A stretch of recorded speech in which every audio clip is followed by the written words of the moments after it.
What's up, everybody? I don't know how good this audio is going to come out. I just have a mic strapped to my mouth while riding. Anyway, I just got home from the gym. Well, I'm not getting home from the gym. I'm riding home from the gym. I figured I'd do a happier video, more uplifting video this time, because in the last couple have been kind of downers in a way. Maybe not necessarily downers, but just bitching. A lot of bitching. I don't want to bitch right now. I want to just ride home, enjoy the ride, and kind of talk and all that good stuff. So, yeah, I just left the gym.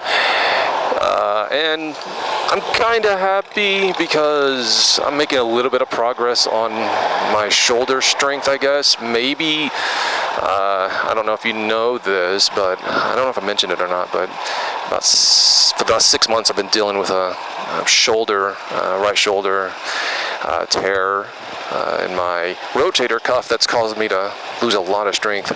I was able to, before that, to bench 225 10 to 12 times on that range for reps, and I got down to 5, and I've been stuck at 5 because of just overall lack of strength in my right shoulder. So that's, I haven't lost strength in my left, but you have to work out both, so it's like your weakest link is going to bring everything down. But I've been stuck at 5, but today I did 6, so I guess progress, or maybe I ate my Wheaties today. I don't know, but anyway, it's better than 5, I guess. I don't know. It's something. So, I don't know. What do we want to talk about? I guess happy things. Well, my son makes me happy. I never even thought about being a dad or anything. It was just never in my, I guess it was something I always thought about, but it was never something that I was like, okay, this is what I'm planning. This is what's going to happen one day. It just, it worked out that way. And here I am. And it's simultaneously the best thing that's ever happened to me, but the most terrifying as well, because I've always been kind of rogue, like kind of go by the beat of my own drum. If I want to disappear for a month or 2 or weeks, I enjoy doing that just for no reason. But it's like this whole new responsibility, and I'm not complaining at all. I welcome it because the little dude's awesome. He's adorable, especially when he smiles. Like when he smiles at me, it just absolutely melts my heart. And he's a happy baby too. He's always smiling. He just gives me this little bright, huge smile, eyes squinting, and hello. Well, he doesn't say hello, but that's what I feel like he's saying. And it's just like, wow. It's completely new, different than anything I've ever experienced. And it's terrifying because I love him so much that I've always been the type of dude that I guess I fear losing the things that I love or the people that I love too much. So I keep most people at arm's length, don't get too close. I've always been like that. I've always had this wall around me. I'm gonna close the visor, maybe that'll help with the wind. But I've always had this wall around me, I guess. Kind of, I don't shut people out, but I don't know. It's hard to describe. With him, I can't do that. Him, I'm not gonna do that. And so it makes me vulnerable. It makes me really, really vulnerable. Because I'm always thinking about him. I'm always concerned. What's going on? Where is he today? Is everything okay? And it's this whole new set of worries that has never been there for me before. And it aches my heart to think about anything ever happening to him. It just sucks. And it's scary because, like, there's this thing that happened in Retropalooza, Houston, this last weekend or whatever. And it's, so basically, you know, Houston's 4 hours for me. And he didn't come, he stayed at home. There's no reason for him to go. So he's back at home. So I'm leaving him and family, you know, at home. And I'm gone all weekend. And, you know, when we're at these cons, there is, you know, when you're out on the floor, it's easy to not hear your phone go off. There's just too much noise, too much going on. So I didn't hear my phone going off. Apparently they were trying to call. And all of a sudden, you know, I'm walking down the one of the aisles, and Tim comes running up to me, flags me down, and says, "Dude, bro, you gotta call home ASAP." And he had this frantic, oh shit look on his face. And I go, "What's wrong?" He goes, "I don't know, bro. You just need to call home immediately." I can't even describe in words how much my heart sank. I became jello. I couldn't move. I was almost in shock. I went through this panic attack of coldness and just everything just came crashing down around me because I was just flabbergasted. I was absolutely just convinced something horrible had just happened. And you know, that vulnerability was there. You know, the first thing I think of is, what's wrong with the baby? Everything's okay with the baby. The baby, something's wrong. And I can't tell you. And I tried to call back, and of course, nobody answers the phone. So I had to go for around 5 to 10 minutes. I was pacing the floor, and people were walking up to me saying, "Hey, Billy," and I just couldn't talk. I was just blowing them off because I was just in a state of panic. Because, you know, when somebody comes up and says, "Hey, dude, you need to call home ASAP," it's never good news. It's never good news. It's, when is that ever good news? It's not ever. By the way, that dude has really cool vintage cars just sitting, collecting leaves and rotting. So, of course, I'm just absolutely panicked to the nth degree. And I was just, I can't even put it into words how worried I was. Eventually I called, and, you know, it was something that sucked because, you know, it's always bad news, but the baby was okay. Everything was fine. Just, you know, one of our family members, you know, had to go to the hospital. But, you know, the baby was fine, and then just, you know, once I heard that, it's like this sea of relief, this just immediately just overcame me. But it just goes to show that you become so vulnerable when you have something like this in your life.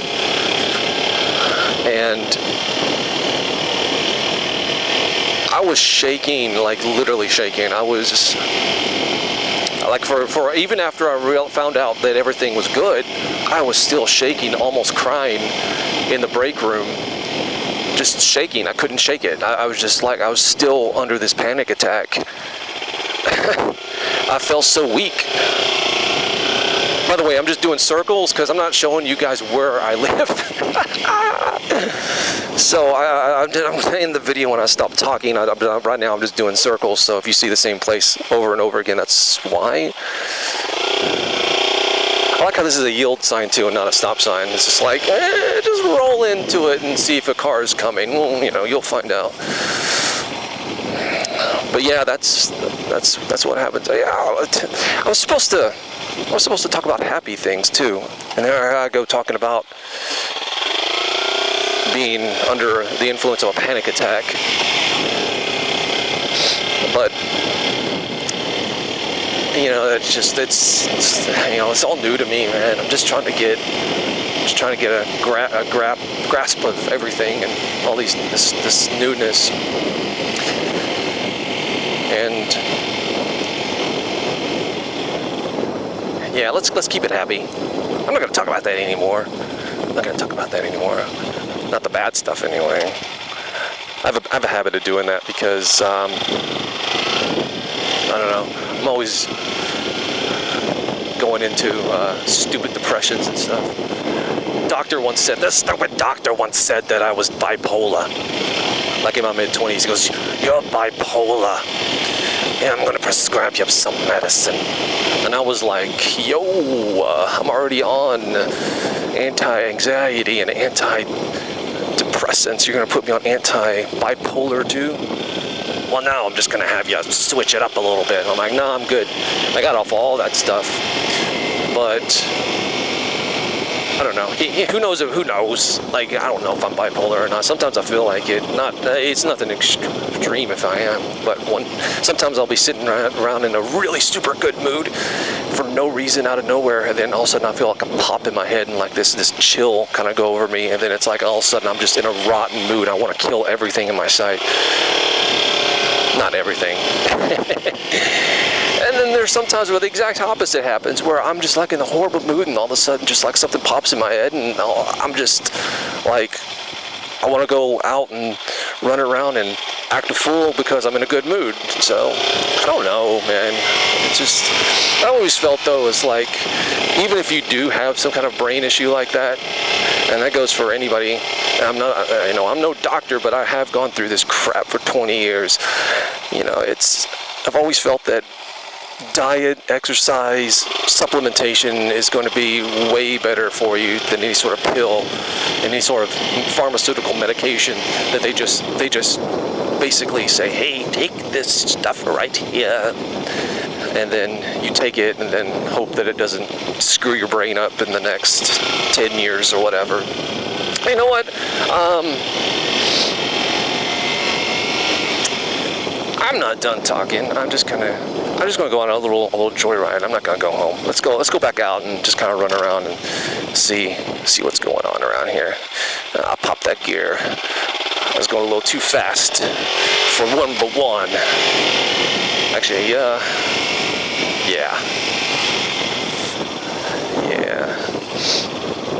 But anyway, that's kind of like how things are. With me, just the kid and stuff, it's I wouldn't trade it in for anything, and he's number one right now, and it's everything that I think about and do, like for here on out, is like it affects him. It's like, how's this going to help him? How's this going to benefit him? Everything I do and earn on the Game Chasers and the future that I try to pave, it's not just for me anymore. It's for him too. So I have to think about that kind of stuff and the decisions that I make. It's not just me. Well, I mean, it was never just me. I need to rephrase that. It was never ever just me, but it's just different. It's different when you have a kid. You take things into consideration that you never would have before. Whoa, let's go!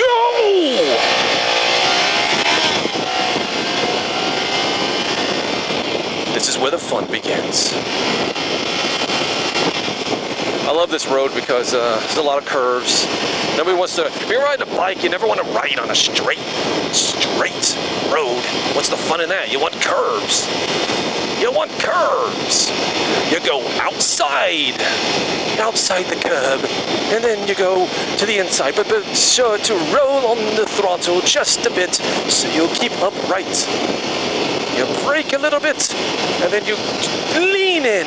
Oh, I should really not take it too hot. There we go. Outside, inside, and then back to the outside. Outside, inside, and then back to the outside again. There you go, boys and girls. Woo!